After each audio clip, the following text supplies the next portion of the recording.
Hello, my crafty friends. That's just Penny here, and today I want to share a few freebies that is on the blog and in the Facebook groups as well.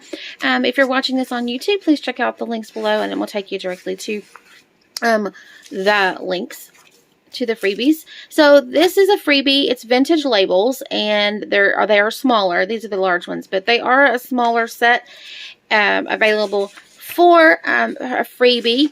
Also, here is some that is included in the, if you get the kit on Creative Fabrica, there's a kit there.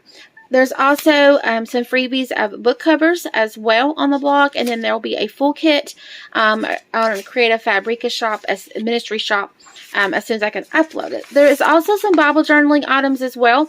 These are Women of the Bible. It's not to offend, so those who, please do not try to get offensive.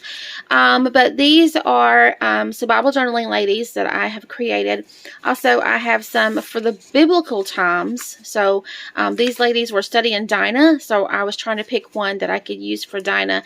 And as we study the women of the Bible, I have created some, and I'll create more. There's another set of some Bible ladies that are also older ladies. They're all different ages, all different hairstyles, all different, multicultural here.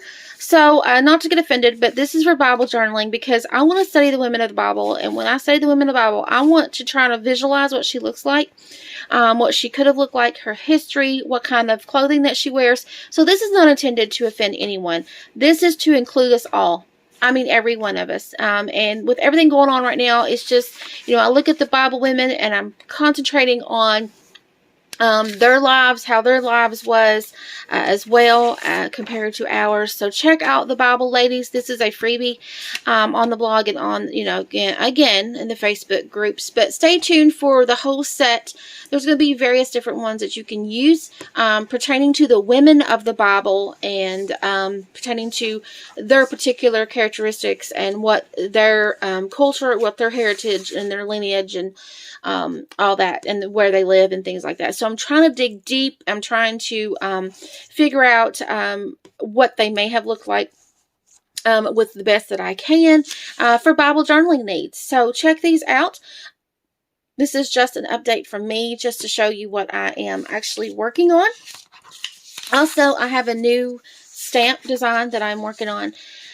I want to choose some of these. It's a public domain art book, and it's art decor book, and I just absolutely love it. I just absolutely love these, and I thought, wouldn't this be a beautiful stamp? So look at these, and I thought about numbering them because I want you all to help me choose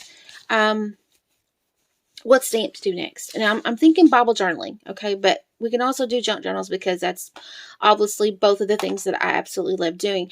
Art journaling or anything like that. These, of course, here, wood that's on the corners, those will be hard. Like this one that's kind of square. That could be a corner stamp. So let me see if I can number these, and I'll be right back. Okay, so I've got these numbered, and this is 1. This would be like a very large stamp, but it'd be kind of like a margin stamp. And it may not be this wide, but this is 2, 3, 4, 5, 6, 7, 8. This would be all 9. This would be 10, 11, 12, 13, 14. This is 15, this corner one. This is 16, this little thing here. I'm not really for sure about this one or this one, but this is 16 and this is 17. So please help me pick 1 through 17. Take a look, pause it if you have to. So this whole big beautiful piece could be wonderful in a Bible journaling margin or on the side of a junk journal. Wouldn't it be beautiful stamped out? This is number 2, this sort of little filigree type leaf. I don't know what to call it. This is a flower, and it looks like a carnation or something. It's very pretty. It looks very fragile, very dainty. And 4 is this big, beautiful moth or butterfly. Not really for sure. Probably meant to be a butterfly. 5, look at this one. 6, 7, 8. This is be 9. And then we go to 10. I don't know what this is. It looks some type of lamp, or maybe it's got hooks and things. I don't know, but a trumpet. I don't know, but it's beautiful. It's a vase or a vase or something, but it's absolutely gorgeous. Here's 11. This sort of a whimsical